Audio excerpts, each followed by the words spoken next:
السلام علیکم، میں ہوں ذیشان اظہر۔ اکثر بڑے گناہوں کا آغاز بہت معصوم ہوتا ہے۔ شیطان کبھی آپ سے یہ نہیں کہتا کہ آؤ زنا کریں، بلکہ وہ کہتا ہے آؤ بات کریں۔ وہ آپ کو سمجھتا ہے، وہ آپ کا دکھ بانٹتا ہے۔ آج کل ایک جملہ بہت عام ہے، ہم صرف دوست ہیں، لیکن کیا آپ جانتے ہیں کہ نفسیاتی طور پر یہ صرف ایک دوستی زنا کی وہ پہلی سیڑھی ہے جہاں قدم رکھتے ہی واپسی کا راستہ دھندلا جاتا ہے۔ آج ہم اس نفسیاتی دھوکے کا پردہ چاک کریں گے جو ہماری غیرت، ایمان اور خاندانوں کو دیمک کی طرح چاٹ رہا ہے۔ تو آئیے اس کے گہرے پہلوؤں کو سمجھتے ہیں۔ نفسیات میں ایک ٹیکنیک ہے جسے فٹ ان دا ڈور کہتے ہیں، یعنی پہلے ایک چھوٹی سی فرمائش منوائی جاتی ہے، پھر اس کے بعد اس سے بڑی۔ شیطان بھی یہی کرتا ہے۔ آغاز ایک پروفیشنل میسج یا گروپ چیٹ سے ہوتا ہے جہاں بظاہر سب کچھ ٹھیک لگتا ہے اور نیت میں کوئی کھوٹ نظر نہیں آتی، لیکن یہ صرف آغاز ہوتا ہے۔ پھر آہستہ آہستہ بات پرسنل مسائل تک پہنچتی ہے۔ آپ کو لگتا ہے کہ آپ صرف ایک دوسرے کا سہارا بن رہے ہیں، ایک دوسرے کا دکھ بانٹ رہے ہیں، لیکن حقیقت میں آپ اپنے دماغ کے ریوارڈ سسٹم کو اس اجنبی کی توجہ کا عادی بنا رہے ہوتے ہیں۔ یہ وہ نفسیاتی لت ہے جو آپ کو گناہوں کی طرف لے جاتی ہے۔ جب آپ کو اپنے شریک حیات یا والدین سے زیادہ اس دوست کی چیٹ کا انتظار ہونے لگے تو سمجھ جائیں کہ آپ زنا کی نفسیاتی دہلیز پار کر چکے ہیں۔ یہ خطرے کی گھنٹی ہے۔ آپ کا دماغ اب اس اجنبی کی آواز یا میسج کے بغیر ادھورا محسوس کرنے لگتا ہے۔ یہی وہ وقت ہوتا ہے جب شیطان آپ کی عقل اور ایمان پر قابو پانا شروع کر دیتا ہے۔ قرآن کریم نے یہ نہیں کہا کہ زنا مت کرو، بلکہ فرمایا لا تقربوا الزنا، یعنی زنا کے قریب بھی مت جاؤ۔ یہ حکم بہت گہرا ہے اور انسانی نفسیات کے عین مطابق ہے۔ اللہ ہمارا خالق ہے اور وہ انسانی نفسیات کو ہم سے بہتر جانتا ہے۔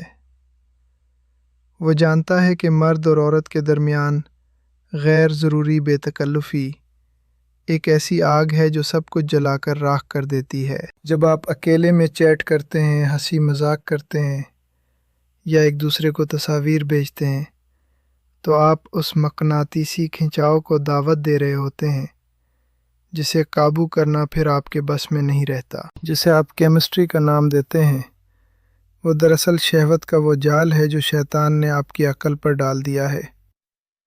آپ کو لگتا ہے کہ آپ کنٹرول میں ہیں، لیکن حقیقت اس کے برعکس ہے۔ آج کے دور میں سوشل میڈیا نے اس قربت کو بہت آسان بنا دیا ہے، لیکن یاد رکھیے، موبائل کی اسکرین پر ہونے والی وہ میٹھی باتیں آپ کے گھر کے سکون کا جنازہ نکال رہی ہیں۔ کیا آپ کی چند لمحوں کی توجہ اور لذت آپ کے ایمان اور آپ کی آخرت سے زیادہ قیمتی ہے؟ ایک محقق کے طور پر میں نے دیکھا ہے کہ جسٹ فرینڈز والا یہ رشتہ ہمیشہ پچھتاوے پر ختم ہوتا ہے۔ جب حیا کی دیوار گرتی ہے تو انسان اپنی پہچان کھو دیتا ہے۔ وہ ضمیر کی ملامت سے بچنے کے لیے جھوٹ بولتا ہے، اپنوں سے دور ہوتا ہے اور آخر کار اس گناہ کبیرہ میں جا گرتا ہے جہاں سے عزت واپس نہیں ملتی۔ پچھتاوا انسان کو اندر ہی اندر ختم کر دیتا ہے، اس لیے وقت رہتے سنبھل جائیں اور اپنے نفس کی چالوں کو سمجھنے کی کوشش کریں۔ اگر آپ کسی ایسے تعلق میں ہیں جہاں آپ کو چھپ کر باتیں کرنی پڑتی ہیں تو یقین مانیں وہ اللہ کی رضا کے خلاف ہے۔ اپنے نفس کو پہچانیں، ابھی وقت ہے کہ آپ توبہ کریں اور واپسی کا راستہ اختیار کریں۔ اس سے پہلے کہ یہ صرف ایک دوستی آپ کی زندگی اور آخرت تباہ کر دے، اس سے کنارہ کشی اختیار کریں۔